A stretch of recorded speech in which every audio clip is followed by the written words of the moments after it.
Welcome back to my channel. Today's episode is going to be on UFO sightings and alien encounters in the state of Texas. Don't forget to give this video a like and a comment, as it really helps my channel out, and I also really enjoy getting to talk with you all. So without further ado, let's get into it. UFOs said seen in Lindale area. From the Tyler, Texas Telegraph, March 20th, 1981. Hideaway Lake. Sighting of 5 unidentified flying objects, UFOs, near Hideaway Lake was reported Thursday night by several residents of the area. Mrs. C.G. Pace said the round, bright-like objects were observed for about 20 minutes to the east of the Hideaway Lake community, moving in a southerly direction. My husband and I watched them for some time, and a friend of ours across the lake saw them as well, Mrs. Pace said. She said 3 of the objects finally faded in a southerly direction while 2 continued visible for some minutes. Department of Public Safety radio dispatchers said they had received no calls about the UFOs, nor had Smith County Sheriff's Department.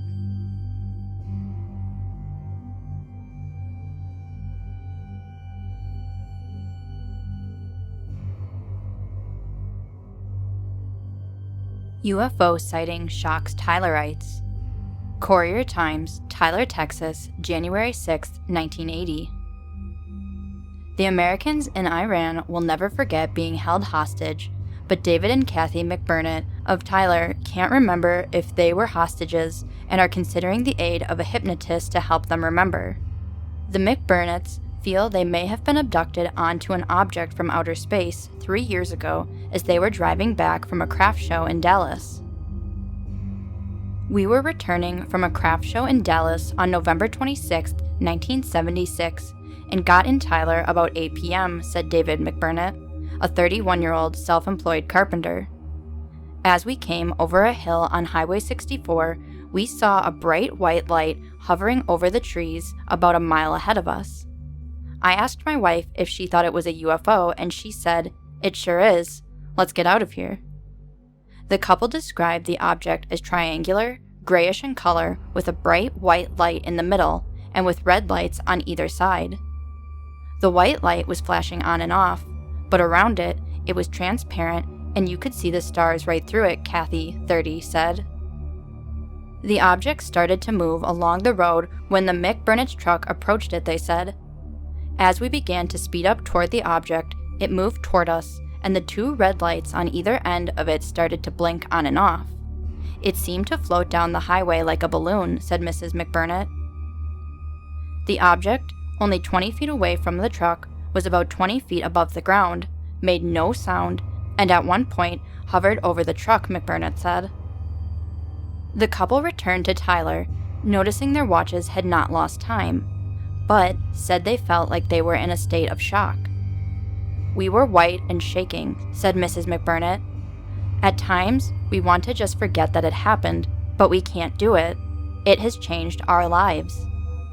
McBurnett added they did not believe they had been abducted at the time, but now feel information might be revealed if he and his wife undergo regressive hypnotism.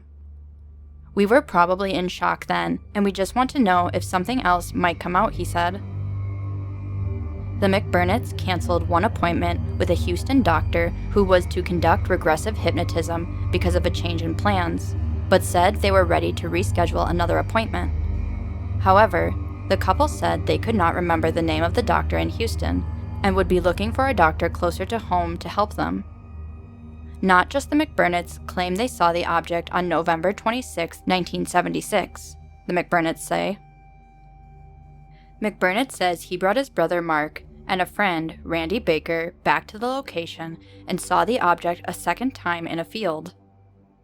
It came out of the trees and circled back around about 200 yards away from us. We flashed our headlights to try to communicate with it, but it started to go down the highway very slow, said McBurnett. Later, the 3 men chased the object down the road at a speed of about 90 miles an hour, he said. "I'm not too afraid of anything, but I was of that," said McBurnett. Mark McBurnett said his own reaction to the sighting was not as enthusiastic as that of his brother David. It was a big thing on David's mind. It was a priority thing with him. He had a deep, deep reaction to it, but I don't care if I ever find out about it. I don't want to know, said Mark. Mark admitted he was skeptical when his brother came to his house and asked him to come see this white light in the sky. It was over in the direction of the airport, but when it stopped dead over the trees, my mind went into a blank, said Mark. My mind was searching for a logical answer, and when it couldn't find one, it just went zip. It ran to the end of its tape. Mark continued that while David had to know what the thing was, he himself could care less if I saw another thing like that in my life. Mark said he discouraged his brother and sister-in-law from going through with the first scheduled regressive hypnotism. I tried to talk them out of it. I have a spiritual belief about hypnotism. I talked to my preacher about it, and he said it was a latent power of the soul. It's not supposed to be there. It's not right, Mark said, adding he realized he might be of the ignorance is bliss attitude. The McBurnetts said they contacted both the sheriff's office and the police, but neither department seemed interested. Contact was also made with Pounds Field for radar assistance, but the airport was not equipped with radar, McBurnett said. The sheriff's office did put them in contact with a Washington phone number to report their sightings, they added. The couple said they contacted the UFO Reporting Center in Washington, which later turned the case over to the Aerial Phenomena Research Organization, Incorporated, based in Tucson, Arizona. The Aerial Phenomena Research Organization was originally founded by Coral Lawrenson in 1952 and is staffed with scientific consultants with representatives in 51 countries around the world, Mrs. Lawrenson said.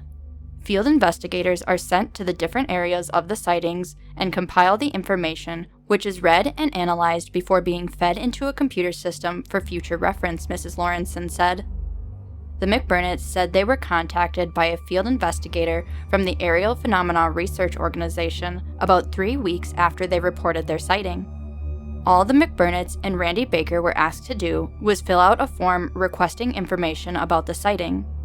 However, the forms were never completed because all four were asked to write separate forms, said the McBurnett brothers.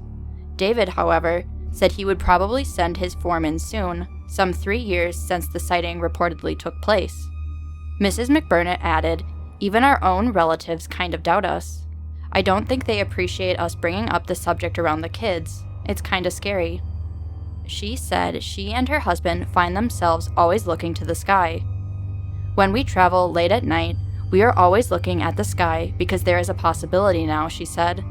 "I'm scared and shaking just thinking about it."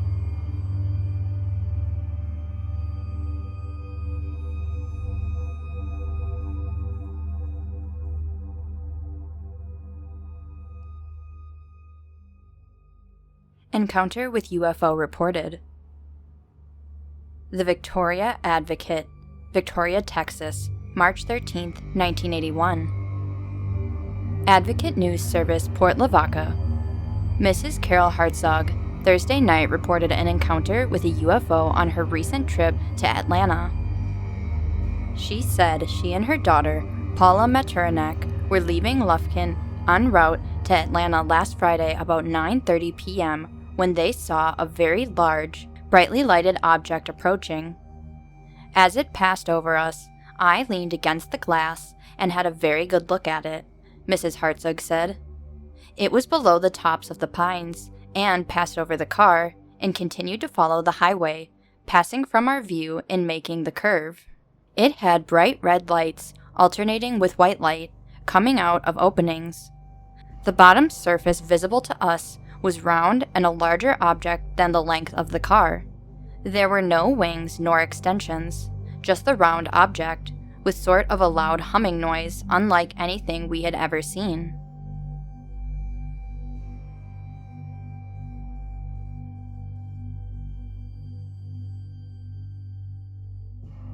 Horrible UFO experience makes Texan believer. The Houston Chronicle, March 4, 1981. Lavelle Morales says she was always skeptical of flying saucers, but a horrible experience along a dark, lonely stretch of highway turned her into a believer. "Since it happened, I haven't been able to rest," said the White Oak resident. "I wake up at night thinking about it. That thing was not of this world." The thing seen by Mrs. Morales and her daughter Dawn, 18, was a large orange and gray object hovering just off US 271 near Owentown. "People naturally think you're a nut," said Mrs. Morales, explaining why she didn't make public the February 23rd incident earlier. "That's the first reaction. But my brother finally convinced me I should report it. My daughter and I know what we saw." Mrs. Morales and her daughter were returning home from Tyler about 9 p.m. when they had their close encounter. "It was huge, taller than a building, and it was hovering to the right of us, just off the highway," she said. "The object was about a car's length above the ground, and the top of it was turning. It looked like a fruit jar lid.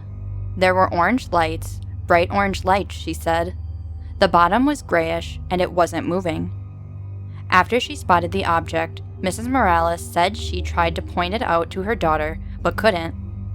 "It put me in a light trance. I couldn't get my eyes off of it. I couldn't tell her to look at it," she said. "I'm not a dummy, but I'm convinced there was an energy field of some kind. The energy forces were tremendous." At that point, she said, the car began to swerve toward a deep ditch and Dawn cried, "You're going off the road." Then her daughter spotted the object and started to cry, Mrs. Morales said. She said she stepped on the accelerator and sped toward home, not looking back. After arriving home, Mrs. Morales called the Tyler Police Department and the Smith County Sheriff's Department, which said no one else had reported seeing the object. Mrs. Morales said she is reporting the incident publicly because I feel it is still in the area somewhere. My daughter feels the same. She said she is convinced that what she and her daughter saw was more than swamp gas or reflected lights. "I think it was something from outer space," she said, "and I just hope I don't see any more of them."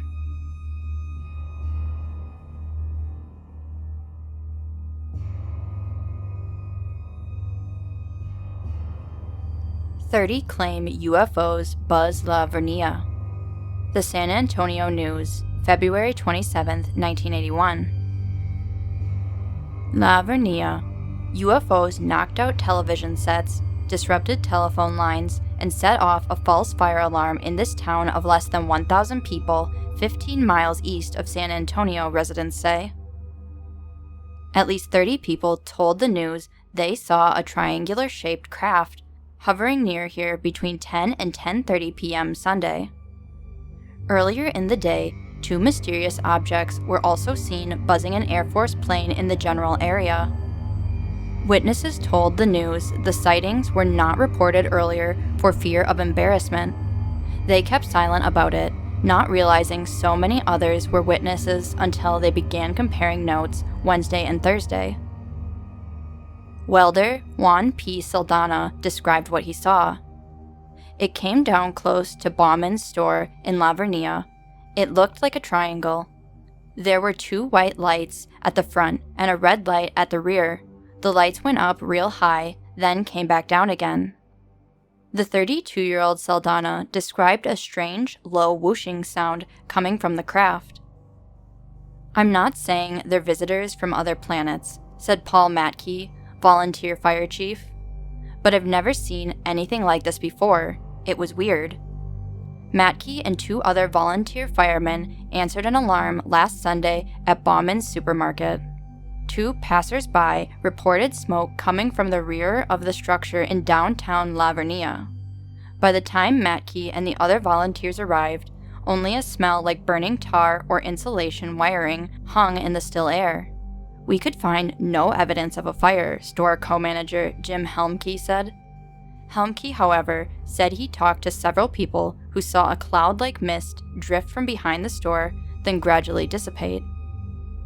Alan Matke, brother of the fire chief, said he and 2 others drove on a side street beside Bauman's and saw smoke billowing from the building. This was only after a few minutes after Saldana spotted the mysterious object. Saldana's account was backed up by his wife and 11 relatives who saw the object. 3 men hunting raccoons 2 miles east of here reported seeing an object matching the description given by Saldana only 20 minutes before the smoke was seen at Bauman's store. Chief Matkey, an automobile mechanic, told the news the hunter's story was identical to the versions of 2 other groups who saw the phenomenon in the sky. A 24-year-old construction superintendent, Jeff Peardall, said he saw what appeared to be the body of a large aircraft. There were 2 bright lights. I watched it for about 10 minutes. It was barely moving. It sounded like the wind, just blowing.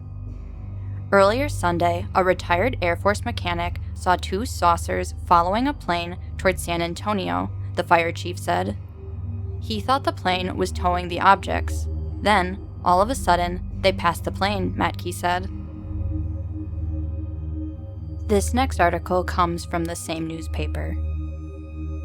UFO was big as Boeing 707. Vernia. One of several UFOs sighted near here Sunday was about the size of a Boeing 707, moved very slowly, and only the sound of a rushing noise could be heard, said the owner of an oil field construction company. Jeff Peardall, 24, gave this eyewitness account to the news. It appeared at first to be a large aircraft. It had 2 bright white lights and a red light. Peardall said he was helping a friend repair a trailer a short distance west of Vernia when he spotted the UFO. We watched it for about 10 minutes. It wasn't making any noise. It was barely moving. It had 2 bright lights. It was coming from the southeast to the northwest, said Peardall. It was the sound of the wind, just blowing. All we could hear was the rush of the wind. We kept listening for engines, but all we could hear was just wind blowing. He said when he and his friend saw the object coming toward them, it looked like it was going to crash into us, and then it went straight overhead. Then it drifted over us and went back west. Peardall was one of the 30 people who spotted UFOs at Vernia Sunday. Investigators say descriptions of the objects by independent witnesses match very closely.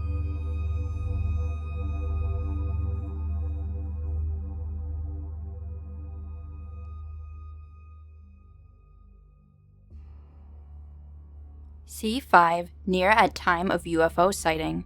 The San Antonio News, February 28, 1981. A cargo plane bound for Kelly Air Force Base was circling over this community at 10:20 p.m. Sunday, the same time about 30 residents reported seeing an unidentified flying object.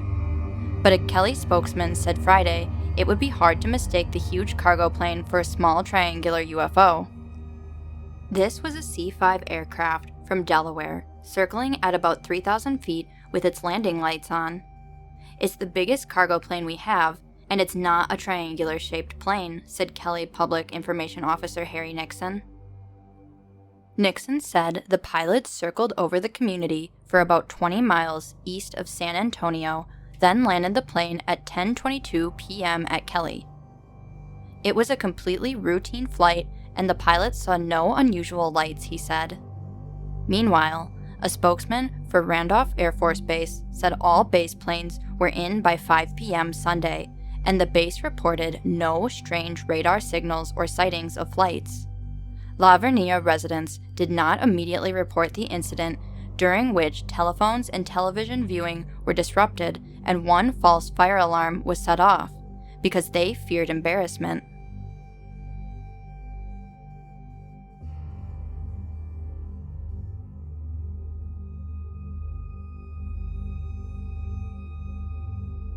Most Vernians, UFO plane, but 5% still unconvinced. From the San Antonio News, March 2, 1981. Most people here who reported seeing a UFO now believe it was a C-5 transport plane they saw, says a man who conducted an unofficial probe for a UFO monitoring organization.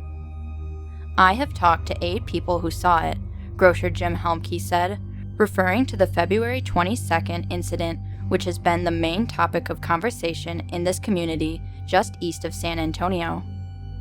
I'd say 95% of the people are satisfied with the explanation that the UFO was a low-flying monster C-5 transport headed toward Kelly Air Force Base, Helmke said. That leaves 5% who are not. Helmke said the C-5 explanation accounts for what people saw in the sky that Sunday night. About 30 residents reported seeing a triangular object with 2 white lights at the top and a triangular red light. Helmke admits he is still puzzled by reports of smoke billowing from the roof of Bauman's supermarket where he works. The residents called us in Floresville about 10:20 p.m. and told us the store was on fire, Helmke said. When Helmke got to the store, he found firemen inside, but no fire. Helmke began his unofficial investigation for the Sanguine-based Mutual UFO Network, MUFON. He grins at the irony of making his first UFO investigation for MUFON into reports of a sighting at the store where he works. Still unexplained, he said, are the many reports of an acrid odor of smoke in the air. He is not certain the C5 theory explains the odor. Residents have claimed UFOs knocked out television sets, disrupted telephone lines, and set off a false fire alarm to the supermarket in this town of less than 1,000 people.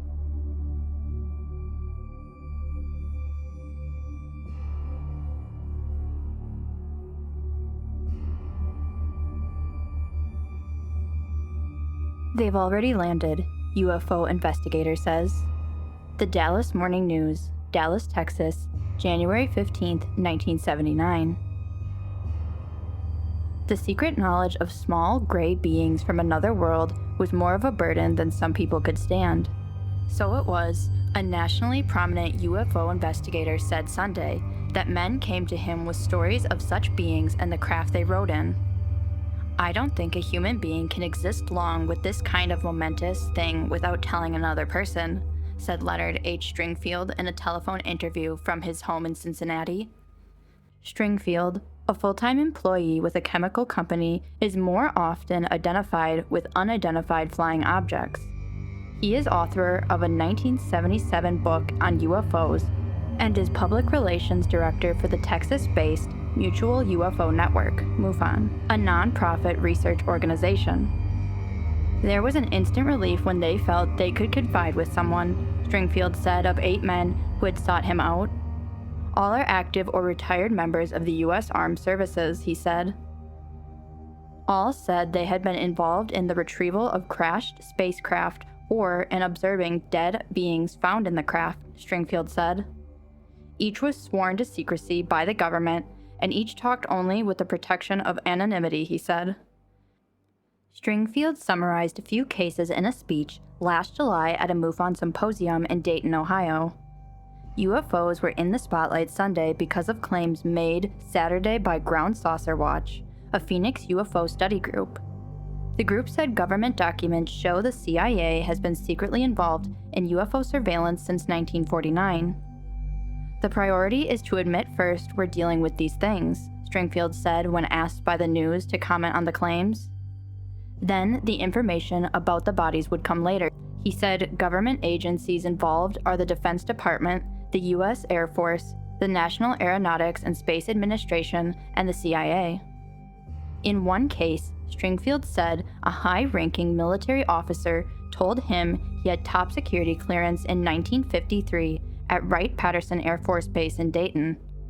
The man said he had had a first-hand look at the bodies of 3 small beings when an Air Force flight landed with the bodies, Stringfield said. The bodies had been recovered from a UFO crash in Arizona, he said. An enlisted man stationed at Wright-Patterson as part of the Guard unit said in 1973 he was called on duty during the night, blindfolded, and taken to an underground area and told to guard it, Stringfield said. He claims to have seen 3 bodies there, and his description tallies with the officers, Stringfield said. He said perhaps 30 bodies of extraterrestrial beings have been recovered through the 1960s, studied at Wright-Patterson, other military bases, and certain medical centers, then preserved in deep freezes. Asked how such a secret could be kept, Stringfield said, "There are leaks. That's what I'm getting." He said accounts by the 8 men and others all conform to a general description. This description, he said, is of beings 3.5 to 4.5 feet tall, with grayish skin, large heads, long, thin arms hanging to the knees, a body generally conforming to the human figure but very light, perhaps 30 to 50 pounds, and with no gastrointestinal tract or reproductive organs. The eye area is large, sunken, and distended. There is no nose, he said. There are openings for ears and mouth, but the mouth is not used for communication or taking food, Stringfield said. The hands have 2 long forefingers, 2 short fingers, and no thumb. The blood is colorless, with no red blood cells, he said. Parts of the spacecraft also have been analyzed, particularly from a technical and military point of view, Stringfield said. It would take a presidential order to free these people to talk. Walter H. Andrus, Jr., MUFON International Director from Seguin, Guadalupe County, said, "The more the public knows about these crafts and beings, the less chance they do something foolish, such as shoot at them or injure them."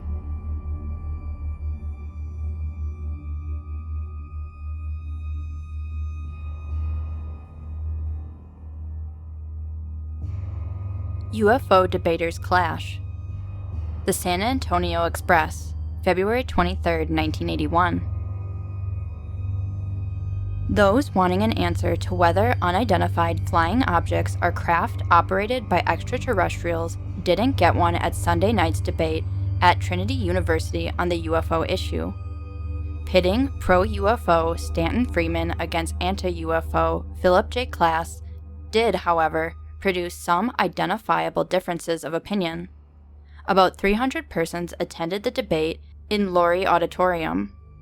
Friedman, with 14 years of experience in development of nuclear and space systems, is the only space scientist in North America devoting his full time to UFO study.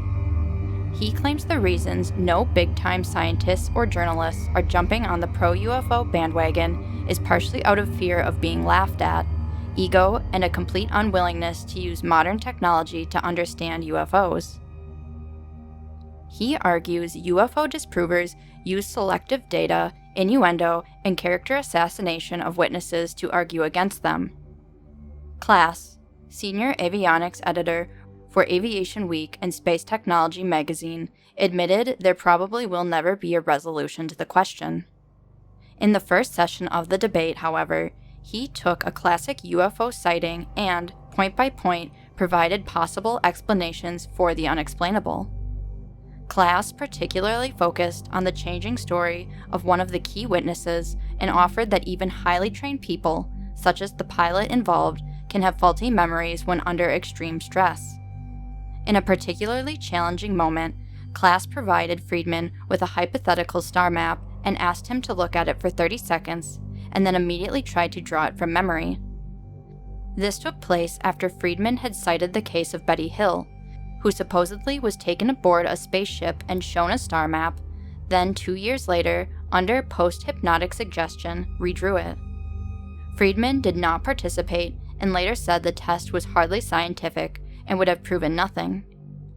Klass showed numerous slides of government documents on UFOs, which repeatedly stated no evidence existed to prove such vehicles exist. Friedman countered there are at least 135 documents on the subject which are being kept secret by the government due to their possible effect on national security. He further argued the present absence of evidence does not prove there is no evidence, and that a person would have to be completely naive to think the government would not keep such information hidden. Klass firmly believes all UFO sightings can eventually be explained, but it is the small percentage designated unknown that Friedman feels keeps the question open.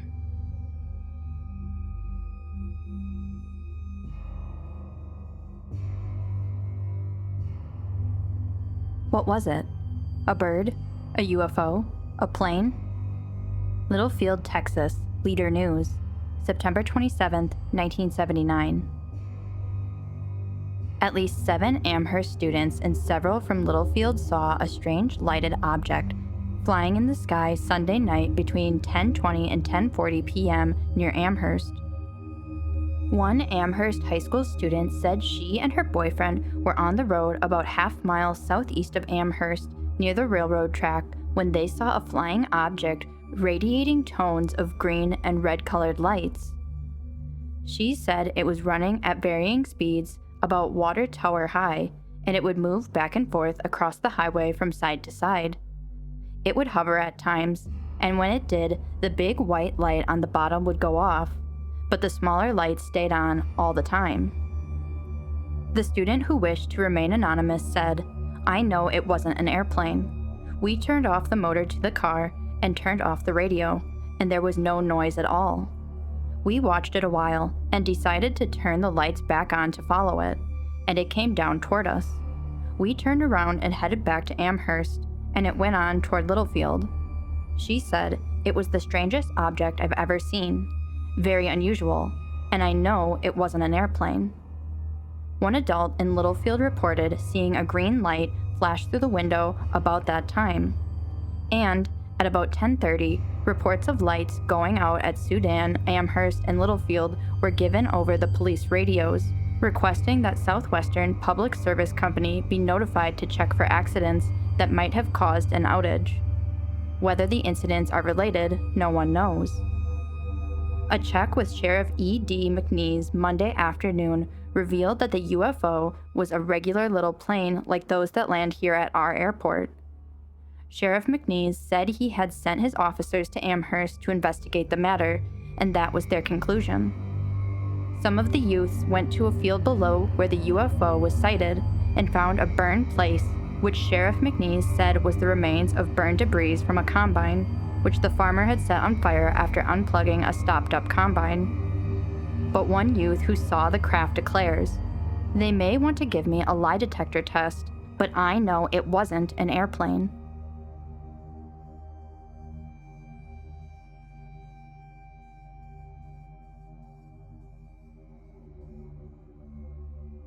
Three more say they spotted UFO. The Corpus Christi caller, December 7, 1979.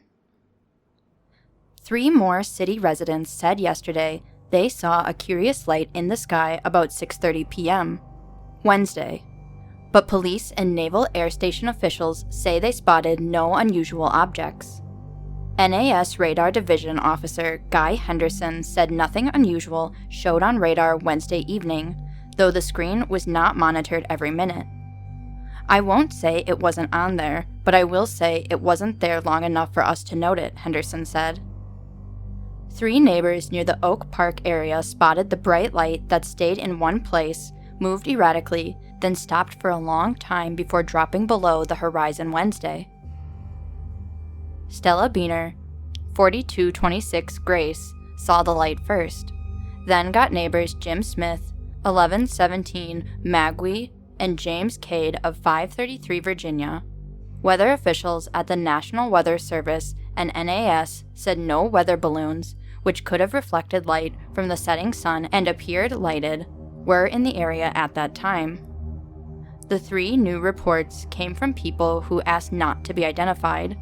However, Rita Torgino of 6425 Galloway Drive said the unidentified flying object sounded like something she saw a month ago. That light sped rapidly across the sky, stayed still for some time, then disappeared, Mrs. Torino said.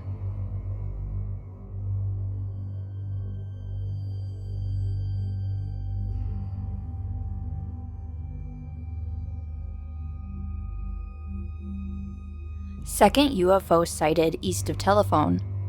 The Denison, Texas Herald, May 21, 1981. 2 visitors in a home east of Telephone saw an unidentified flying object in the early morning sky today. Wayne and Maddie Magnus of Fairfield, California, had arrived at Dallas-Fort Worth Airport Wednesday at 8:30 p.m. Royce and Jean Magnus of Telephone picked them up. The men are brothers and their wives are sisters. After they were in bed, the visitors saw the flying object about a half-mile east of the Magnus home, which is 2 miles east of Telephone, on Highway 273. It was after midnight this morning. Jean Magnus said she heard her sister and brother-in-law talking excitedly after midnight, but she didn't know why. Maddie Magnus told her later they thought their hosts were asleep and didn't want to disturb them. The visitors hadn't seen the Herald's Sunday story about a UFO sighting near Denison, but Jean Magnus said Royce Magnus's description of the object they saw was very much like the drawing in the Sunday Herald. He said it was an oval circle with 6 lines from the center and a blue light on each line. He said there was a smaller one behind, and my sister saw 3, one in between. The large one was real bright, and the smaller one was pale, they told me, Jean Magnus said. According to the California couple, the UFO was motionless in the sky, and it was still there when they went to sleep. Jean Magnus said another sister at Savoy had talked to Margaret Langford of Ector, her sister-in-law, who works at Texas Instruments, and she saw the UFO last week. According to the report, that UFO moved close above the car in which Mrs. Langford was riding.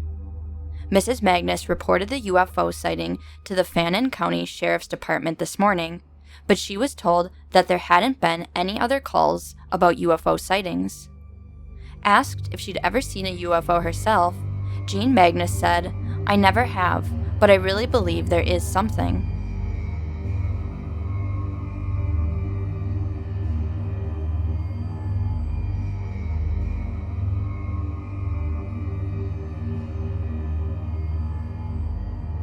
Three verify local UFO sighting.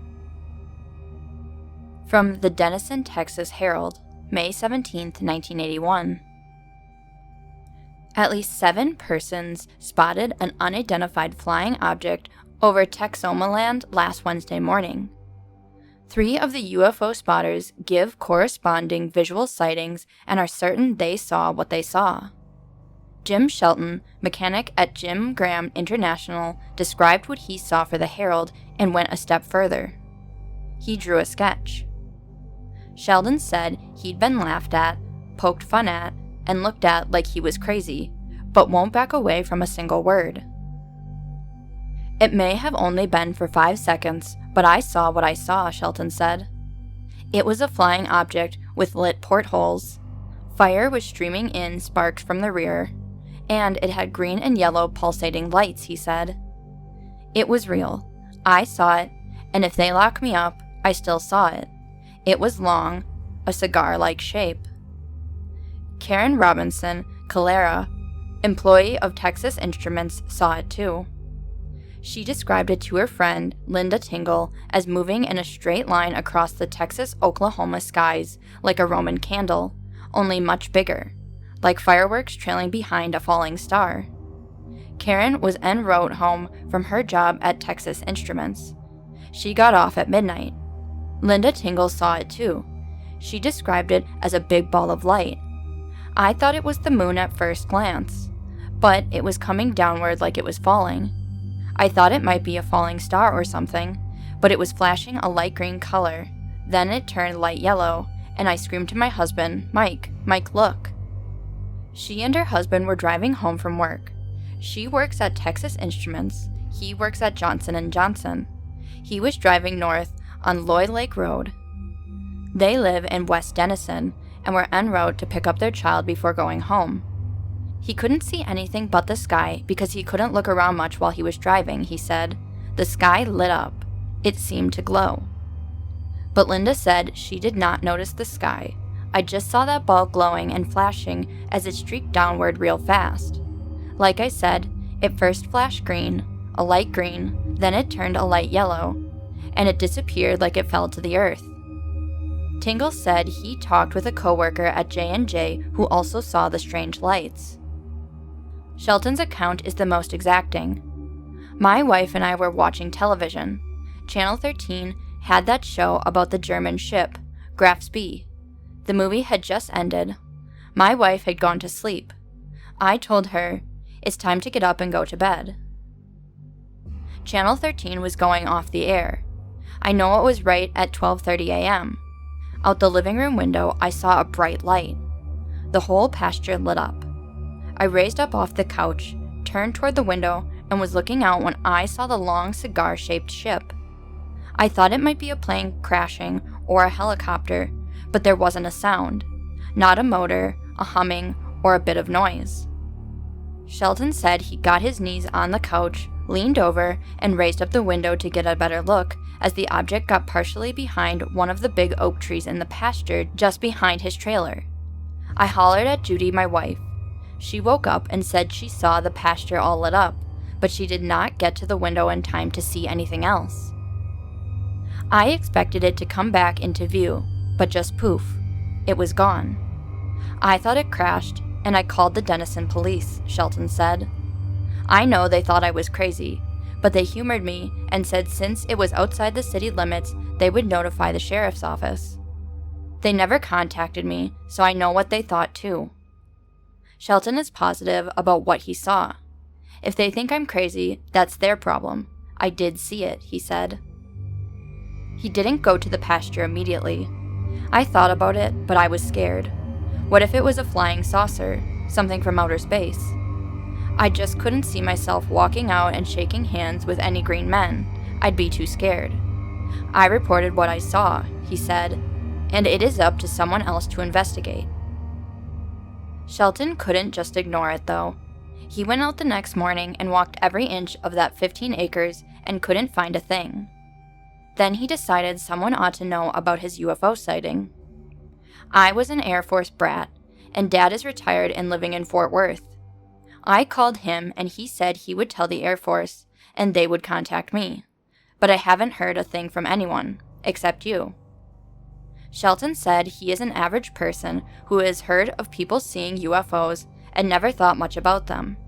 He is a mechanic, has 3 children, is 37 years old, and been on the same job for 5 years.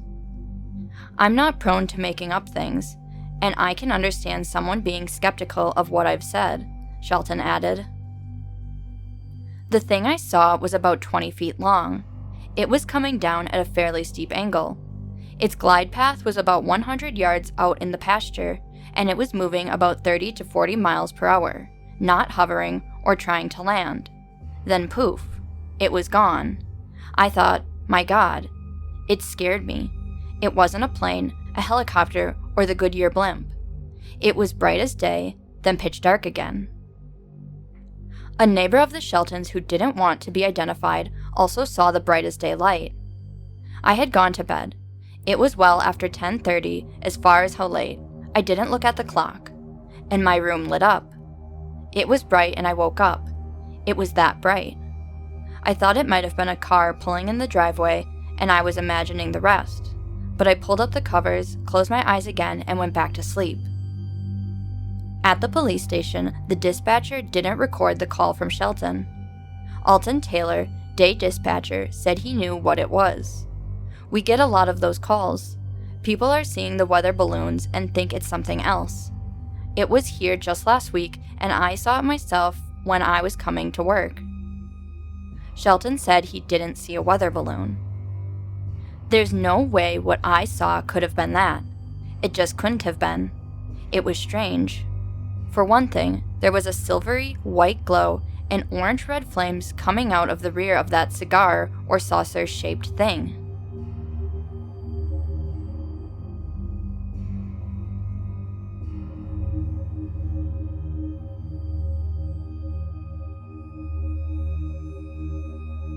Street scenes.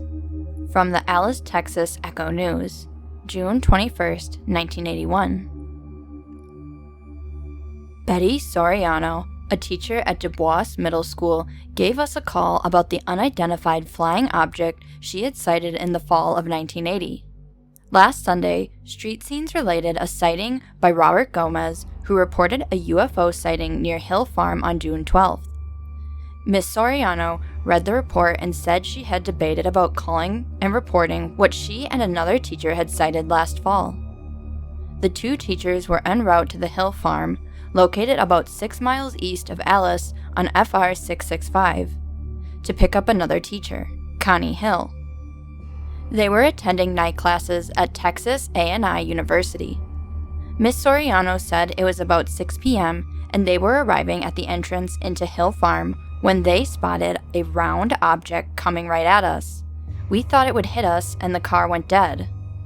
She recalls that there was no other traffic at the time. The whole thing happened in a few minutes. We felt powerless to do anything. I've never seen anything move so fast, she said. Miss Soriano laughingly said when she finally started the car again, she reached to turn on the car radio to check if there were any reports of a UFO, and instead of turning on the radio dial, she flipped on the windshield wipers. For what it's worth, the teacher said they had talked about the incident with others, and some students from the area who also attended A&I classes stated they too have seen UFOs in the same area often. How about you? Have you sighted a UFO recently?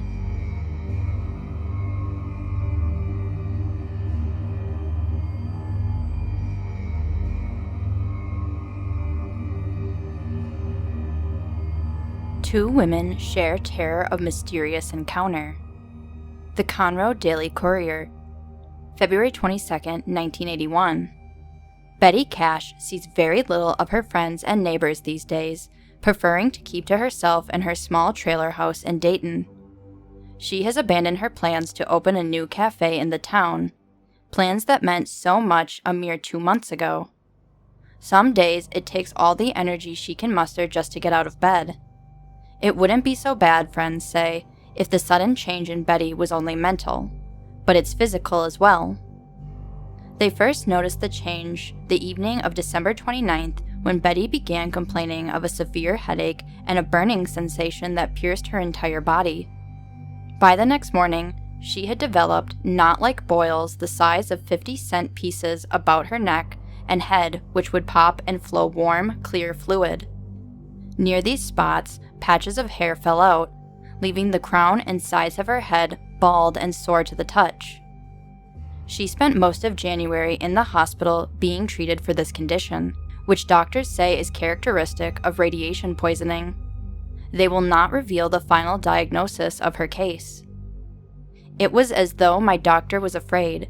He told me I was going to go home, but he never did tell me what was wrong with me, Cash said, adding it suggested that she wash her scalp in iodine every day to keep down the risk of infection.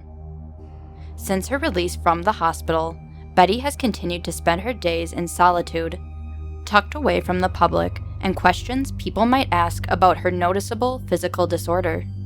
A disorder she blames solely on a strange encounter she had with an unidentified flying object the night of December 29th near New Caney. It's just too coincidental, Cash said.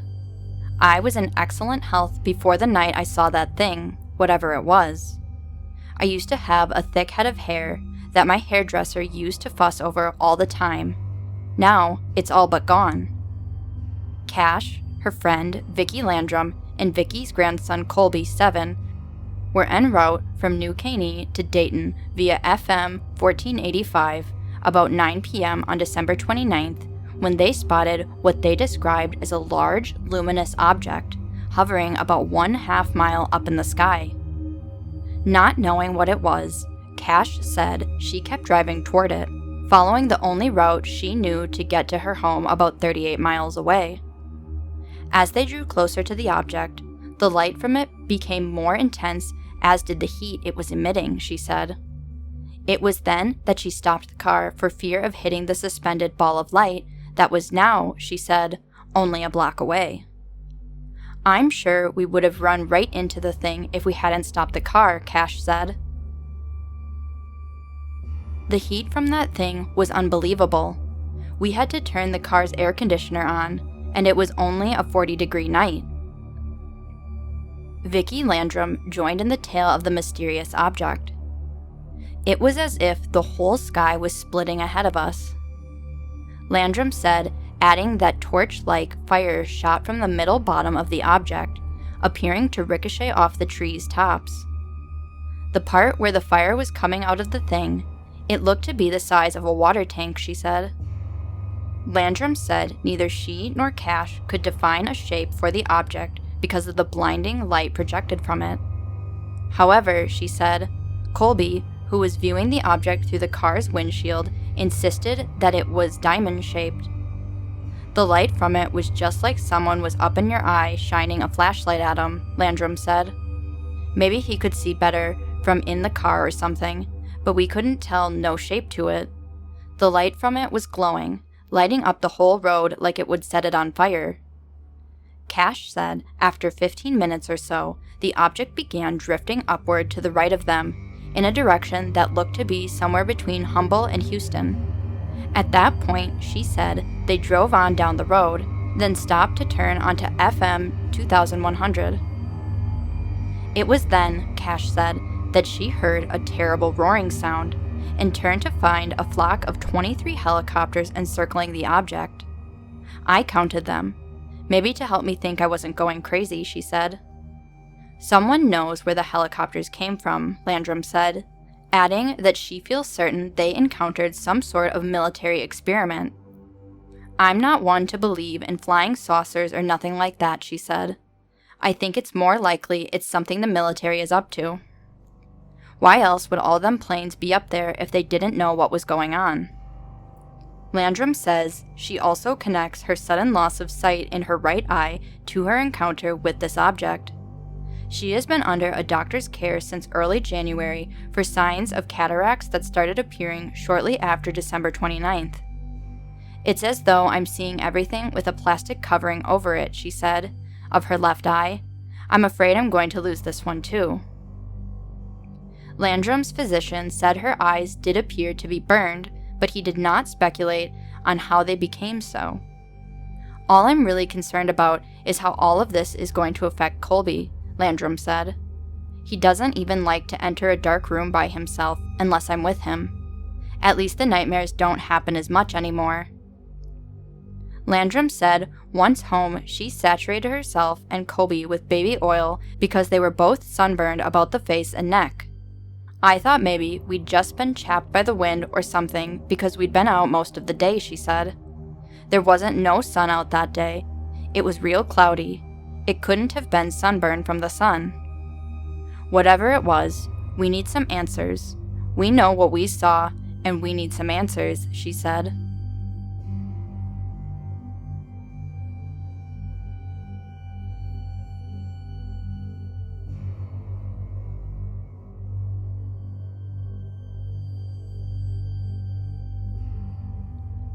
Investigators eye close encounter. The Conroe Daily Courier, February 23, 1981. Betty Cash's thoughts were numb and vague as she accelerated her car on her way home toward Dayton. Trees were swaying in the winter wind, cars were passing, yet everything seemed to be at a standstill. Of greatest concern to her was a throbbing headache and a sharp, burning sensation that seemed to suddenly penetrate her entire body. Passenger Vicky Landrum's only thoughts were of the unbearable pain in her eyes, and of her hysterical grandson, Colby, who had buried his face in her lap, refusing to look out at the night skies. Cash and Landrum shared his fear, but they scanned the sky nevertheless for some sign of the strange-looking object they had previously encountered that night along a lonely stretch of FM 1485 coming from New Caney. By aerial investigators' terms, what the three had just experienced 20 minutes before was a close encounter, a UFO sighting, where objects or very brilliant lights come close to the observer, in general less than 500 feet away. By the description the three gave of the incident, the blinding object had hovered just above the treetops, not half a block from them. It's an incredible yet unimpeachable case of three common people who find themselves suddenly caught up in events stranger than the wildest of science fiction, said Bill English, an investigator with the Aerial Phenomena Research Organization, APRO, in Tucson. APRO is said to be the oldest UFO agency in the world with a consulting staff of 50 medical doctors and scientists. English and other caseworkers from APRO have been investigating the sightings near New Caney in conjunction with NASA to find out what this object was that was said to shoot torch-like fire along the treetops that December 29th night. In the course of his investigation, English says he has located 3 people from Liberty who are collaborating witnesses to the fact that there was a genuine sighting on FM 1485 that night. I scouted all the newspapers in the general area, and it seemed to have paid off, English said. 3 people from Liberty saw the same thing that night. They've substantiated Betty and Vicky's story. The only difference between accounts was that they saw the object 30 minutes later and from a greater distance, he said. Because of this particular case, I've reopened cases nearly 40 years old, English said. It's an exceptional case in that Betty and Vicky became so ill so soon after their encounter. English said the burning sensation and loss of hair that Betty now suffers from is a typical symptom of radiation poisoning, a common result after a close encounter with a UFO. Speculating on the object's origin, English said it would be premature to label the object extraterrestrial. To say something is extraterrestrial is a touchy thing, he said. However, we do have hints that it could have been. I personally favor that possibility. English said through connections at the Pentagon, he has checked with air bases near Houston and the surrounding area in an attempt to find who, if anyone, dispatched 23 helicopters up to that area on December 29th. In Cash's account of the incident, she counted 23 helicopters encircling the object when it began its ascent into the sky. I've found no one so far who had helicopters up there that night, he said, adding that Fort Hood Army Base near Killeen, which has the UH-1 Huey type helicopter Cash described, was also checked. I've checked with air traffic controllers at Houston Intercontinental Airport. Nothing, he said. They have no reason to lie to me. I can go in there any day of the week and request their transmission tapes, which could show that there were helicopters up there that night. Under FAA regulations, they'd have to give them to me. English said he thinks the helicopters were actually unmanned Mariner probes in some way attached to the mysterious object, which were here to scan the Earth for samples. It's more likely that they too were extraterrestrial, he said. We've had reports of other objects that look like choppers or some type of plane that stay close to the main object. Rarely is the object noted to which the light is attached, English said. Neither Landrum nor Cash could define a shape to the object, they said, because of the blinding light projected from it. In the majority of reports we get, people describe their encounter the same way. Just a blinding light, no shape to the thing. Nocturnal lights form a sizable group of the UFO reports, he said. English said Cash and Landrum's answers to secret questions squared with what others have reported about the same type of UFO sightings. There's positively absolutely no question in my mind that they encountered a UFO, he said. Anyone in this line of work will tell you the same thing. Alan Menz, also an investigator for APRO, said he feels the government knows more about these flying objects than they are letting on. Uncle Sam knows an awful lot more than he lets us know about, Menz said. Whatever it was that those people saw, it probably wasn't a government secret weapon or anything like that, but the military probably knows something about what it was. It wouldn't make sense that it would be a military weapon. Testing of those type of things are done in highly restrictive test range areas. Menz said he is also puzzled over the 23 helicopters Cash described surrounding the object.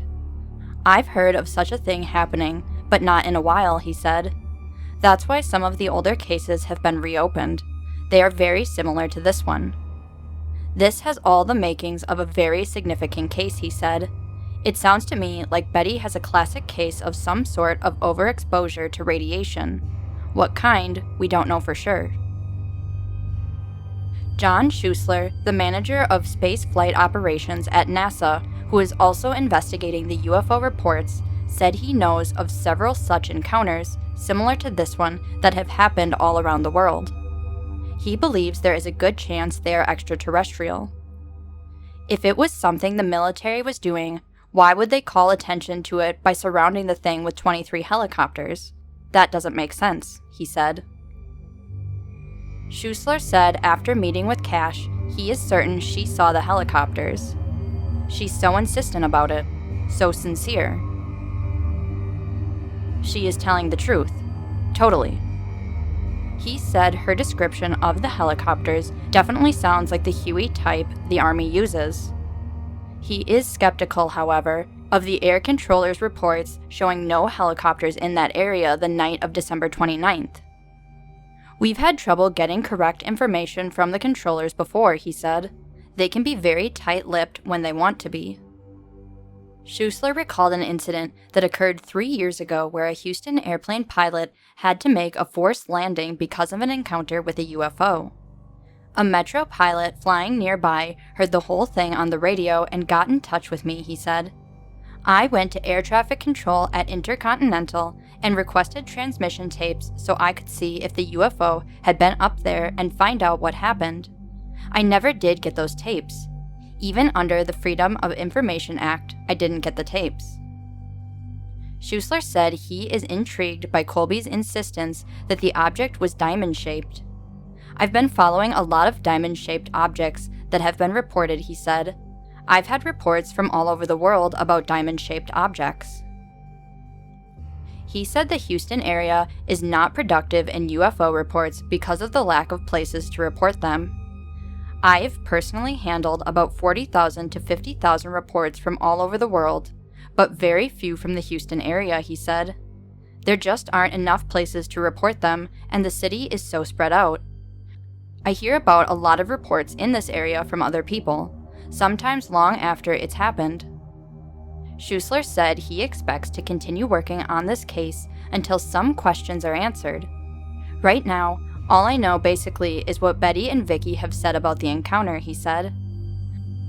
I believe fully that they saw a UFO. To not believe them would be foolish, especially after seeing the physical pain they've experienced from it.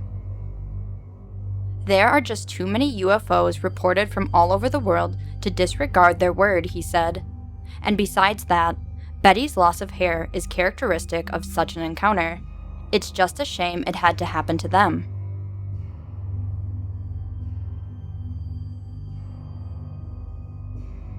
Thank you for listening to this episode.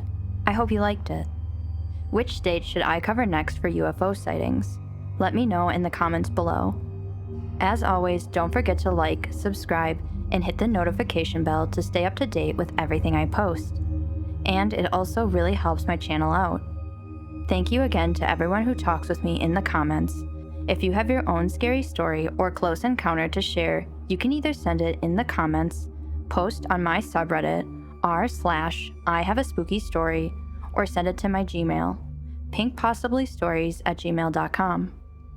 As always, good night, sleep tight, and don't let the shadows bite.